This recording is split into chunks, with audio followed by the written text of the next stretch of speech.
നമ്മുടെ സഖാവ് പിണറായി വിജയൻ ഒരു ഗിന്നസ് റെക്കോർഡ് നേടാൻ പോവുകയാണ്. ആ ഗിന്നസ് റെക്കോർഡ് എന്താണെന്ന് ചോദിച്ചു കഴിഞ്ഞാൽ, എതിർ പാർട്ടി വിജയിച്ചിട്ടും മുഖ്യമന്ത്രിയായിട്ട് തുടർന്ന വ്യക്തി എന്ന നിലയിൽ വേൾഡ് ഗിന്നസ് റെക്കോർഡ് നേടാൻ പോകുന്ന വ്യക്തിയാണ് നമ്മുടെ പിണറായി വിജയൻ. പിന്നെ വേറൊരു കാര്യം കൂടെ ഉണ്ട്, ഒന്നിൽ പഠിച്ചാൽ മൂന്നെന്നല്ലേ. ഓൾറെഡി ഒരു ഭരണം, രണ്ട് ഭരണം, ഇതിപ്പോൾ മൂന്നാമത്തെ ഭരണം. അതായത് കാവൽ മുഖ്യമന്ത്രിയായിട്ട് 5 വർഷം തികച്ച ആളെന്ന നിലയിൽ പിണറായി വിജയന് അഭിമാനത്തോടെ ഗിന്നസ് റെക്കോർഡ് നേടാം. അദ്ദേഹം സത്യം പറഞ്ഞാൽ ഈ മണ്ഡലത്തിലാണ് കാണിച്ചത്. കാരണം വെച്ചാൽ ഇപ്പോൾ ഒരു വാടക വീടെടുത്ത് തിരുവനന്തപുരത്ത് ഒരു വാടക വീടെടുക്കേണ്ട ഒരു കാര്യമില്ല. കാരണം വെച്ചാൽ ഈ ക്ലിഫ് ഹൗസ് അദ്ദേഹത്തിന് തന്നെ ഉള്ളതാണ്. അത് കുറച്ച് ആൾ കഴിയുമ്പോൾ ഇവർ തന്നെ പറയും, നിങ്ങൾ എന്തായാലും കാവൽ മുഖ്യമന്ത്രിയല്ലേ, അവിടെ തന്നെ താമസിച്ചോ, ഞങ്ങളൊന്ന് പിടിവലിയൊക്കെ നടത്തി ഈ കസരയ്ക്ക് വേണ്ടിയുള്ള ഇടിയൊക്കെ നടത്തി വരുമ്പോൾ ഒരു സമയമാവും.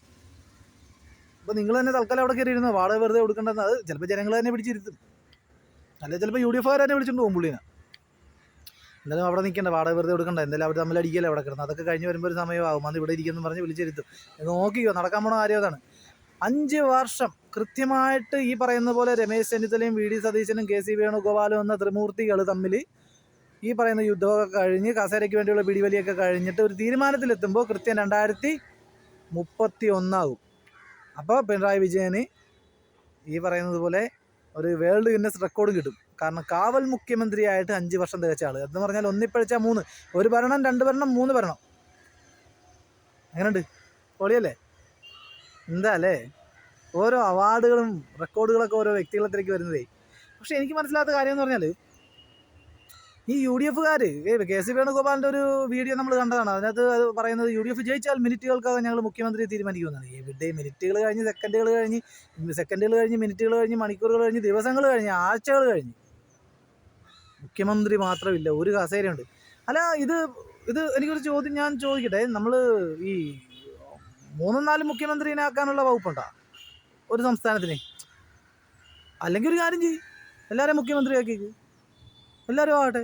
ഇതിപ്പോൾ ഉമ്മൻചാണ്ടിയുടെ മോനില്ലേ, ചാണ്ടി ഉമ്മൻ, പിടിച്ച് ആക്കിയിരിക്കുന്നേ എല്ലാവരും മുഖ്യമന്ത്രി. എന്തിനാന്ന്? എന്നിട്ട് എല്ലാവരും മുഖ്യമന്ത്രി അല്ല, എൻ്റെ അഭിപ്രായത്തിൽ അതായിരിക്കും നല്ലത്. ഒരു മുഖ്യമന്ത്രി ആകുമ്പോഴല്ലേ പ്രശ്നമുള്ളൂ. എന്തായാലും നമ്മൾ ജനങ്ങൾ 5 വർഷം എല്ലാവരും സഹിക്കണം. നമ്മുടെ നികുതി പണത്തിൽ നിന്ന് ഇവർക്കൊക്കെ ശമ്പളം കൊടുക്കണം. എല്ലാവരും മുഖ്യമന്ത്രി ആയിക്കോ. അങ്ങനെ ഓരോ വകുപ്പ് തിരിച്ച് പ്രത്യേകിച്ച് മന്ത്രി ആക്കണ്ട, എല്ലാവരും മുഖ്യമന്ത്രി. അവിടെ എല്ലാവരും കൂടെ കൈകാര്യം ചെയ്യും ഓരോ വകുപ്പ്. അതാകുമ്പോൾ ആർക്കും പരാതിയില്ലല്ലോ. എങ്ങനെയുണ്ട്? ഇനിയിപ്പോൾ അങ്ങനെയൊക്കെ ഉള്ളൊരു ഓപ്ഷൻ ഉള്ളു. അല്ലാതെ ഇനിയിപ്പോൾ KC വേണുഗോപാലിനെയാണ് ഇപ്പോൾ എല്ലാവരും കൂടെ തീരുമാനിക്കുന്നതെങ്കിൽ ഇനി ഒരു ഉപതെരഞ്ഞെടുപ്പ് വന്ന് പിന്നെ അതിന് ജനങ്ങൾ വെയിൽ കൊണ്ട് ഈ പറയുന്നത് പോലെ മഴയും വെയിലും ഒക്കെ കൊണ്ട് പണിയൊക്കെ മാറ്റി വെച്ചിട്ട് പോയി വോട്ടൊക്കെ ചെയ്ത് വരുമ്പോഴേക്കും അതിനും സമയമാകും. എനിക്ക് തോന്നുന്നു ജനങ്ങൾക്കിനി വോട്ട് ചെയ്യാനേ സമയം ഉണ്ടാവുള്ളൂ. 5 വർഷം മുഴുവൻ വോട്ടായിരിക്കും. നമ്മുടെ പണ്ട് അമ്മമുയലിൻ്റെ ഒരു കഥ ഓർമ്മയുണ്ട? അമ്മമുയലിൻ്റെ ഒരു കഥയെന്ന് പറഞ്ഞാൽ അറിയാമല്ലോ. ഒരു മത്സരം വെച്ചപ്പോൾ അതിനകത്ത് മുയൽ കിടന്നുറങ്ങിപ്പോയി. ആമ പതുക്കെ എഴഞ്ഞ് മറ്റേ ഫിനിഷിംഗ് പോയിന്റ് പൂർത്തിയാക്കി പുള്ളി ജയിക്കുകയും ചെയ്തു. എന്ന് പറയുന്നത് പോലെ ഇവിടെ ഉപതെരഞ്ഞെടുപ്പും കാര്യങ്ങളൊക്കെ ഇങ്ങനെ നടത്തി മുഖ്യമന്ത്രിക്ക് വേണ്ടിയുള്ള പിടിവലിയൊക്കെ നടത്തി 5 വർഷം കടന്നു പോകുമ്പോഴേക്കും പിണറായി വിജയൻ പതുക്കെ കാവൽ മുഖ്യമന്ത്രിയായി 2031 പിന്നീടും അദ്ദേഹത്തിന് വേൾഡ് ഗിന്നസ് റെക്കോർഡും കിട്ടും. ഇത് അതിനുള്ള പോക്കായിട്ടാണ് എനിക്ക് തോന്നുന്നത്. ഇത്രയും ഗതികേട് പിടിച്ചൊരു ജനങ്ങൾ വേറെ എങ്ങുമില്ല കേട്ടോ, പറയാതിരിക്കാൻ വയ്യ. വോട്ട് ചെയ്യുന്നതല്ല പാട്, നാഥനെല്ലാ കളരി. ഇതൊക്കെ പണ്ടേ നമുക്കറിയാം. എൻ്റെ പഴയ വീഡിയോ നോക്കിയാൽ UDF ജയിച്ചു കഴിഞ്ഞാൽ ഇനിയിപ്പോൾ അതിനേക്കാളും വലിയൊരു കോമഡി ഉണ്ട്. ഇപ്പോൾ KSRTC ബസ്സിൽ സ്ത്രീകൾക്ക് സൗജന്യ യാത്ര പ്രതീക്ഷിച്ചിരിക്കുകയാണ് ജനങ്ങളെല്ലാം. നടക്കുക എടാ, ടിക്കറ്റ് എടുത്തിട്ട് പിടിച്ച് നിൽക്കാൻ പറ്റുന്നില്ല. 50 കോടി രൂപ ഗവൺമെൻറ് കൊടുത്താലാണ് ഇത് മുന്നോട്ട് കൊണ്ടുപോകുന്നത്. ടിക്കറ്റ് എടുത്തിട്ട് പലർക്കും ബാക്കി കിട്ടുന്നില്ല. KSRTC മോളിക്ക് ആഗ്രഹമുണ്ട്. പിന്നെ KSRTC ബസ്സിൽ കയറിയിട്ട് പലർക്കും ബാക്കി കിട്ടുന്നില്ല. 100-ൻ്റെ നോട്ടൊക്കെ കൊടുത്തു കഴിഞ്ഞാൽ പിന്നെ പലരും മറന്നുപോയെന്ന എത്രയോ അനുഭവങ്ങൾ. എന്നിട്ട് ജനങ്ങളുടെ പൈസ ബാക്കി കൊടുക്കാഞ്ഞിട്ട് ഈ അവസ്ഥയാണ്. കട്ടപ്പുറത്ത് അതോ വണ്ടി കട്ടപ്പുറത്ത് എപ്പോൾ കയറുമെന്ന് പറഞ്ഞ് ആലോചിച്ചിരിക്കുകയാണ്. ആ പ്രസ്ഥാനത്തിലുള്ളവർക്ക് ശമ്പളവും കിട്ടുന്നില്ല. ജനങ്ങൾ ബാക്കി മേടിക്കാതെ ടിക്കറ്റ് എടുത്തിട്ട് ഈ അവസ്ഥയാണ്. അപ്പോൾ ജനങ്ങൾ ടിക്കറ്റേ എടുക്കാതെ യാത്ര ചെയ്ത് കഴിഞ്ഞാൽ എന്തായിരിക്കും അവസ്ഥ എനിക്കറിയത്തില്ല. ഇപ്പോൾ നമ്മൾ മീഡിയക്കാർ, ന്യൂസ് ചാനലുകാർ ഓരോ അന്വേഷണങ്ങളൊക്കെ നടത്തിയിട്ട് പറയുന്നത് 50 കോടി രൂപ ഗവൺമെൻറ് കൊടുക്കുന്നത് കൊണ്ടാണ് ഇപ്പോൾ കൃത്യമായിട്ട് ശമ്പളമൊക്കെ കിട്ടി ഉരുട്ടിക്കൊണ്ട് നടക്കുന്നതെന്നാണ് പറയുന്നത്. അതിനകത്ത് 9 കോടി രൂപ മാസവരുമാനമുള്ള പിന്നെ ഒരു ഈ വകുപ്പിൽ 3 കോടി രൂപ 9 കോടിയല്ല 90 കോടി രൂപ മാസവരുമാനമുള്ള 90 കോടി രൂപ നമ്മൾ കണ്ടെത്തേണ്ടതുണ്ട് ഗവൺമെൻറ്റിന്. ഒരു ദിവസം 3 കോടി രൂപ എടുത്ത് ഒരു ദിവസം നഷ്ടം വരും. ആ നഷ്ടം നമ്മൾ ഗവൺമെൻറ് കണ്ടെത്തണം. ടിക്കറ്റ് എടുത്തില്ല എന്നുണ്ടെങ്കിൽ. മനസ്സിലാകുന്നുണ്ടോ? അപ്പോൾ ഈ അവസ്ഥയിൽ ഇത് എനിക്കറിയത്തില്ല ഇതെങ്ങനെ ഉരുട്ടിക്കൊണ്ട് പോകുന്നു ഇവർ. ഈ വാഗ്ദാനങ്ങൾ ഇത് എങ്ങനെ ഇവർ നടത്തുമെന്ന് എനിക്കറിയത്തില്ല. ഞാൻ കഴിഞ്ഞ ദിവസം പറഞ്ഞതുപോലെ, ഒരു വീഡിയോയിൽ പറഞ്ഞതുപോലെ, മിക്കവാറും നിങ്ങൾക്കറിയാമല്ലോ ജവാൻ്റെ ഈ പറയുന്ന പോലെ ഫുൾ ഇപ്പം മേടിക്കുന്നത് 1000 രൂപയ്ക്കാണെങ്കിൽ ഇനി നിങ്ങൾ 2000 രൂപ കൊടുക്കേണ്ടി വരും. വീട്ടിലിരിക്കുന്ന ഭാര്യമാരെ ഫ്രീ ടിക്കറ്റിന് യാത്ര ചെയ്യിച്ചിട്ട് ഭർത്താക്കന്മാരുടെ പോക്കറ്റിരിക്കുന്ന പൈസ അവരടിച്ചു മാറ്റും. ബീവറേജിൽ പോയിട്ട് ഈ പറയുന്ന പോലെ ഇനി 1000 രൂപയ്ക്ക് മേടിക്കേണ്ട കുപ്പി 1500 രൂപയ്ക്ക് മേടിക്കേണ്ടി വരും. അല്ലാതെ ഒന്നും ഇതൊന്നും ഉരുട്ടി ഈ പറയുന്ന രീതിയിലൊന്നും ഇത് മുന്നോട്ട് കൊണ്ടുപോകാൻ പറ്റത്തില്ല. കാരണം 50 കോടി രൂപ ഓൾറെഡി ഇപ്പോൾ ഗവൺമെൻറ് കൊടുത്തിട്ടാണ് KSRTC മുന്നോട്ട് കൊണ്ടുപോയിക്കൊണ്ടിരിക്കുന്നത് മാസം. അതിനിടയിൽ ഇനി 50 കൂടെ ഒരു 40 കോടി രൂപ കൂടെ ഗവൺമെൻറ്റിൽ നിന്ന് പോകും. എന്ന് പറഞ്ഞാൽ 3 കോടി രൂപ വെച്ച് നഷ്ടം വന്നു കഴിഞ്ഞാൽ 90 കോടി രൂപ ഒരു മാസം ഗവൺമെൻറ് കണ്ടെത്തണം. മനസ്സിലാകുന്നുണ്ടോ? എവിടെ പോയി കണ്ടെത്തും? ആര് കണ്ടെത്തും? നമ്മൾ തന്നെ നമ്മുടെ നികുതി പണത്തിൽ നിന്ന് കൊടുക്കണം. മനസ്സിലാകുന്നുണ്ടോ? ഗവൺമെൻറ് എന്ന് പറഞ്ഞാൽ നമ്മളാണ്. അത് കൊടുത്തില്ല എന്നുണ്ടെങ്കിൽ KSRTC കട്ടപ്പുറത്താവും.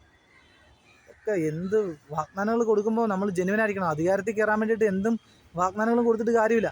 ഇപ്പം മുഖ്യമന്ത്രിയെ കണ്ടുപിടിക്കാനായിട്ട് ഇവർ ഞാൻ കാര്യമായിട്ട് ഇലക്ഷൻ വരുമെന്നും UDF ഇത്രയും പേര് മത്സരിക്കുമെന്നും ഇത്രയും ആളുകൾ ഈ പറയുന്ന പോലെ മത്സരത്തിൽ ഇത്രയും ആളുകൾ ഉണ്ടാവുമെന്നും ഏകദേശം ഇത്ര ആളുകൾ വിജയിക്കുമെന്നൊക്കെ ഏകദേശം ഒരു കണക്കുണ്ടാവുമല്ലോ. അപ്പോൾ ഇവർക്കറിയത്തില്ല ആരാകും മുഖ്യമന്ത്രി, ആരാകണമെന്ന്. ഒരു സുപ്രഭാതത്തിൽ രൂപീകരിച്ച ഒരു പാർട്ടി അല്ലല്ലോ UDF. ഇലക്ഷൻ്റെ ടൈമിനോടുകൂടി രൂപീകരിച്ച പാർട്ടിയല്ലല്ലോ. കഴിഞ്ഞ 10 വർഷം പ്രതിപക്ഷത്തിരുന്നിട്ടാണല്ലോ ഇപ്പോൾ ഇവർ മത്സരിച്ച് ഈ ഒരു പാർട്ടിയിൽ വിജയം കൊണ്ടുവന്നത്. അവർക്കറിയാമല്ലോ വിജയിക്കുമെന്ന്. ഈ ഇലക്ഷൻ വരുമ്പോഴേ ഏകദേശം പിണറായി വിജയൻ്റെ ആദ്യത്തെ ഭരണം കഴിഞ്ഞ് രണ്ടാമത്തെ ഭരണം പകുതിയായപ്പോഴേ നമ്മൾ തീരുമാനിച്ചാണ് അടുത്ത UDF-നായിരിക്കും അല്ലേ? ആ സ്വർണ്ണം കട്ടതും അല്ലെങ്കിൽ ആ അയ്യപ്പൻ്റെ കേസൊക്കെ വന്നപ്പോഴേ നമ്മൾക്ക് തീരുമാനിച്ചാണ് ഇതുകൂടെ ഉള്ളു പിണറായി വിജയൻ്റെ ഭരണം, ഇത് കഴിഞ്ഞാൽ പിന്നെ UDF ആയിരിക്കും. BJP വരത്തില്ല, നമുക്കറിയാം. BJP ഒരിക്കലും വരാൻ പോകുന്നില്ല. കാരണം എന്ന് വെച്ചാൽ BJP കുറച്ച് പേര് ജയിക്കുമെന്നുള്ളതല്ലാതെ ഈ പറയുന്ന പോലെ അധികാരം പിടിച്ചെടുക്കണമെങ്കിൽ ഇനി ഒരുപാട് തീണ്ടാപ്പാടകലയാന്ന് പറയുന്നത് പോലെ ഒരുപാട് നാൾ കഴിഞ്ഞാലേ അധികാരം പിടിച്ചെടുക്കാൻ പറ്റുള്ളൂ. അപ്പം ഞാൻ പറഞ്ഞു വെച്ചാൽ UDF-ന് അറിയാമല്ലോ, ഇന്നലെ തോന്നിയതല്ലല്ലോ. അപ്പോൾ ആരാകും മുഖ്യമന്ത്രി എന്ന് ഇവർക്ക് അറിയത്തില്ലായിരുന്നു. അപ്പോൾ ഇത്തരം ഈ പറയുന്നത് പോലെ അധികാരം കിട്ടിക്കഴിഞ്ഞപ്പോൾ അധികാരമോഹമാണ്, അധികാരമോഹം. അതാണ് ഈ സംഭവിച്ചുകൊണ്ടിരിക്കുന്നത്.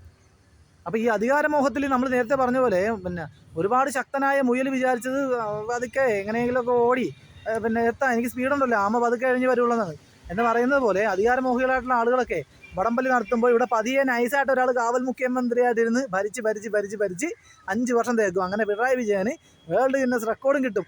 കാവൽ മുഖ്യമന്ത്രിയായിട്ട് 5 വർഷം, അതായത് എതിർപ്പാർട്ടി ജയിച്ചിട്ട് മുഖ്യമന്ത്രിയായ വ്യക്തി എന്നുള്ളതിൻ്റെ ഒരു റെക്കോർഡ് പുള്ളിക്ക് കിട്ടും.